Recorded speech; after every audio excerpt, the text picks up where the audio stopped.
Hi everyone, मैं रोहन यादव आप सभी का एक बार फिर से अपने यूट्यूब चैनल पर मैं स्वागत करता हूं। दोस्तों, आज मैंने समाज कार्य से संबंधित कुछ महत्वपूर्ण प्रश्न लेकर आया हूं जो यूजीसी के बच्चों के लिए लाभदायक होगा और साथ ही साथ एमपीपीएससी समाज कार्य के जो स्टूडेंट होंगे उनके लिए लाभदायक होगा। और जो मेडिकल सोशल वर्क में जिन लोगों ने अप्लाई किया होगा, जैसे उत्तराखंड चिकित्सा सेवा चयन बोर्ड, इसका एग्ज़ाम दिसंबर में होने वाला है, तो ये भी बच्चे देख लें इस क्वेश्चंस को। सारे के सारे क्वेश्चंस जो हैं इंपॉर्टेंट है, यहाँ पर समाज कार्य से संबंधित है।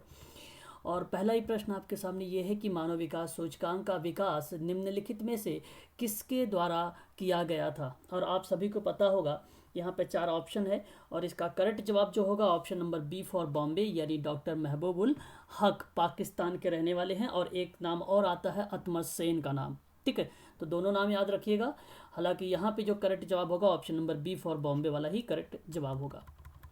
एक और प्रश्न लेते हैं। यहाँ पर कह रहा है कि निम्नलिखित में से किसने सोपान प्रवसन के सिद्धांत का विकास किया है। अच्छा प्रश्न है, आप सबको बताना है। इसका सही जवाब जो होगा रेवेंस्टीन, ठीक है। आपका ऑप्शन नंबर ए ही करेक्ट जवाब हो जाएगा। ध्यान रखिएगा, जब कभी भी आपसे प्रश्न पूछेगा सोपान प्रवसन के सिद्धांत को लेकर, ठीक है, तो उस सिद्धांत को जो विकास करने वाले हैं उनका नाम है रेवेंस्टीन, ठीक है। Option number A for America he correct जवाब हो जाएगा यहाँ पर। और एक प्रश्न और लेते हैं हम लोग। यहाँ पर प्रश्न है कि सेव प्लैनेट का अर्थ क्या होता है। यह नारा पहली बार कहाँ दिया गया था।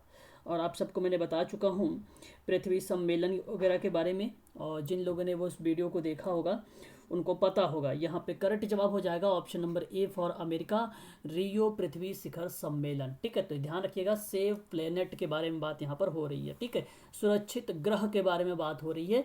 तो ये पहली बार कहाँ पर चर्चा की गई थी, रियो पृथ्वी शिखर सम्मेलन में किया गया था। ऑप्शन नंबर ए करेक्ट जवाब हो जाएगा। एक क्वेश्चन और है आपके सामने कि कह रहा है कि निम्नलिखित में से किसके अंग के रूप में निम्नलिखित सांख्यिकी है। देखिए यहाँ पर अगर हम बात करें यूजीसी में तो यूनिट नंबर 5 का है, और एमपीपीएससी यूनिट नंबर 2 का है, और मेडिकल सोशल वर्क की अगर मैं बात करूँ तो उसके सिलेबस में ऑलरेडी डाला हुआ है। तो ये क्वेश्चन बहुत इंपॉर्टेंट है। कह रहा है कि महत्वपूर्ण सांख्यिकी मतलब स्टैटिक्स के विश्वसनीय अनुमानों के लिए भारत में द्वैध रिपोर्ट प्रणाली का प्रयोग किया गया था। तो किसके माध्यम से, ठीक है, ये चीज़ें आप मुझे बता सकते हैं। इसका करेक्ट जवाब जो होगा सैम्पलिंग, आप यहाँ पर अगर देखें ऑप्शन नंबर ए में ही दिया है, प्रतिदर्श पंजीकरण प्रणाली, ऑप्शन नंबर ए ही आपका यहाँ पर करेक्ट जवाब हो जाएगा, ठीक है। चलिए नेक्स्ट प्रश्न लीजिए। और दूसरा प्रश्न ये है आपके सामने कि निम्नलिखित में से कौन सा विकास जो है पराश्रितता का सिद्धांत का अंग नहीं है। तो जिन लोगों ने देखा भी होगा पराश्रितता का सिद्धांत, ठीक है, तो उनको पता होगा, ठीक है। तो यहाँ पर बेसिकली मैं आपको बता देता हूँ, जो टी सिटी है ये नहीं आएगा, ऑप्शन नंबर डी आपका गलत हो जाएगा। बाकी अगर हम बात करते हैं पराश्रितता का सिद्धांत पर, तो वो केंद्र परिधि के रूप में भी आता है और अल्प विकास और क्रोड़ के रूप में भी आता है। ऑप्शन नंबर यहाँ पर जो होगा पूछा था नहीं है, और वह ऑप्शन है डी आपका, टी सिटी नहीं है, ठीक है। नेक्स्ट देखिए, उच्चतम न्यायालय दिशा निर्देशकों के अनुसार निम्नलिखित में से लिंग संबंधी मुद्दों में से कौन सा वर्ष 2013 में एक अधिनियम बना था, है ना। अच्छा प्रश्न है।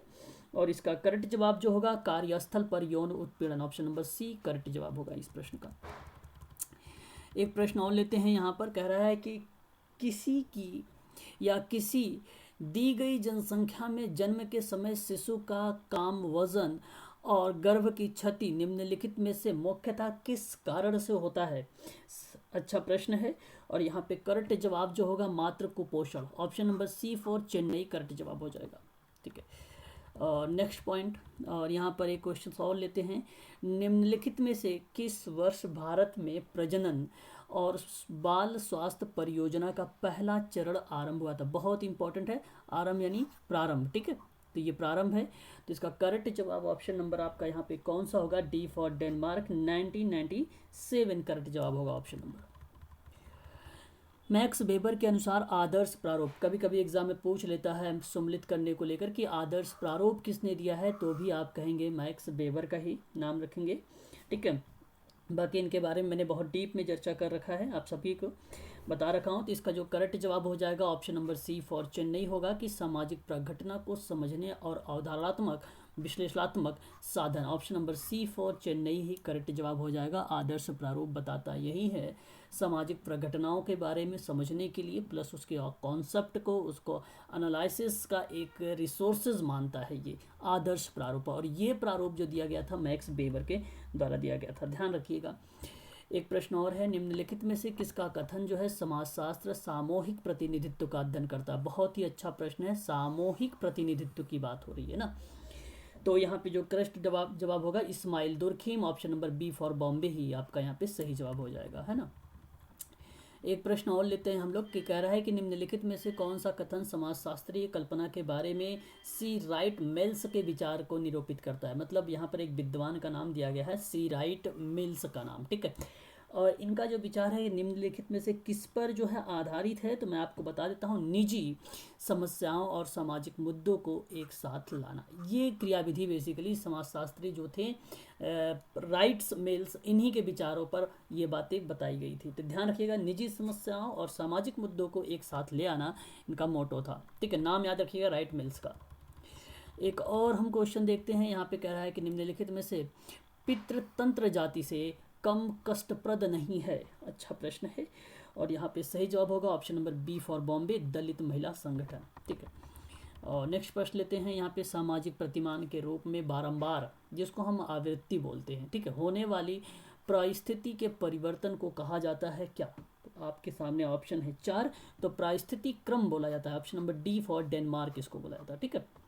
बाकी मैं जो यूजीसी नेट और एमपीपीएससी का जो क्वेश्चन पेपर सॉल्व करवा रहा हूँ, वहाँ पे चारों ऑप्शनों के बारे में डीप में चर्चा कर रहा हूँ, तो उसको भी आप लोग देखिएगा, ठीक है। चलिए एक क्वेश्चन और है कि कह रहा है कि निम्नलिखित में से कौन सी एक समुदाय की विशेषता नहीं है। तो आप सबको भली भांति तरीके से पता है कि हम की विभावना पाई जाती है ना, मैंने बताया भी है नाम उनका, ठीक है, विद्वान का नाम भी बताया है।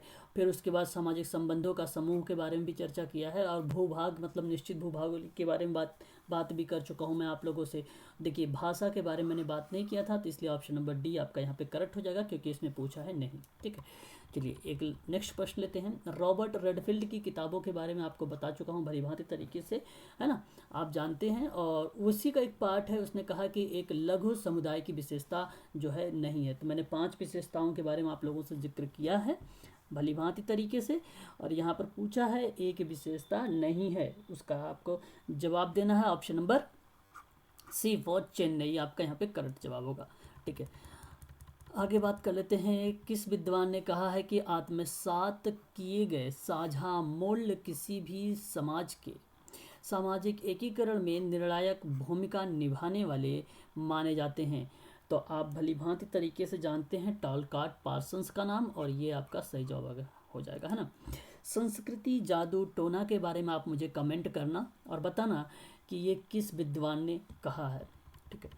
चलिए नेक्स्ट क्वेश्चन लेते हैं, और कह रहा है आपसे कि भूमिका संबंधों की श्रृंखला जो व्यक्तियों को विशेष सामाजिक परिस्थिति पर होने के कारण मिलती है, तो ये मर्टन का क्या मतलब, मर्टन ने क्या कहा, मतलब यहाँ पर आपको ये बताने की कोशिश की जा रही है कि भूमिका संबंधों की श्रृंखला जो व्यक्तियों की विशेष सामाजिक परिस्थिति पर होने का कारण मिलती है। तो मर्टन का क्या कहना है इस पे, ठीक है। तो ये स्टेटमेंट के बारे में बात किया रहा है आप लोगों से। तो भूमिका समूह का कहना होगा, ऑप्शन नंबर यहाँ पर बी में दिख रहा है, भूमिका समूह, यही आपका करेक्ट जवाब हो जाएगा, ठीक है।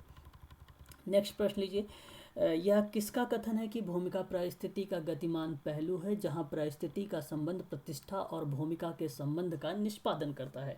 मैंने आप लोगों को बताया भी है, और राउल्फ लिंटन इनका नाम आया था ऑप्शन में, मुझे याद आज भी है, तो इसका भी आप सभी लोग ध्यान रखा करें, नाम वगैरह बहुत इंपॉर्टेंट है। भूमिका का संबंध का निष्पादन में जब कभी नाम आए तो राउल्फ लिंटन का नाम याद आएगा, ठीक है, ज़रूर आप उसको क्लिक करिएगा। जब किसी भूमिका को निभाने वाला जो है, जब किसी भूमिका को निभाने वाला भूमिका से आत्मगत तटस्थता को अपनाता है, तो उसे हम क्या बोलते हैं, क्या कहेंगे, दूरी कहेंगे, भूमिका दूरी कहेंगे। ऑप्शन नंबर यहाँ पर अगर हम बात करें तो सी फॉर चेन्नई करेक्ट जवाब हो जाएगा, है ना।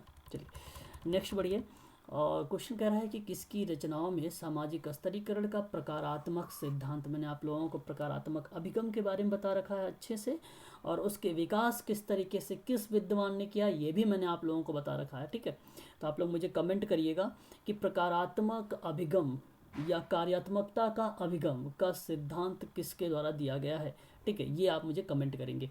तो यहाँ पे सही जवाब जो हो जाएगा, अगर सामाजिक स्तरीकरण लिखा हुआ है तो मैंने बताया भी था कि विभाजन को लेकर बात किया था इसने, है ना, सामाजिक स्तरीकरण में उच्च और निम्न जाति के। ऑप्शन नंबर आपका यहाँ पर बी फॉर बॉम्बे आपका सही जवाब हो जाएगा। Davis and more.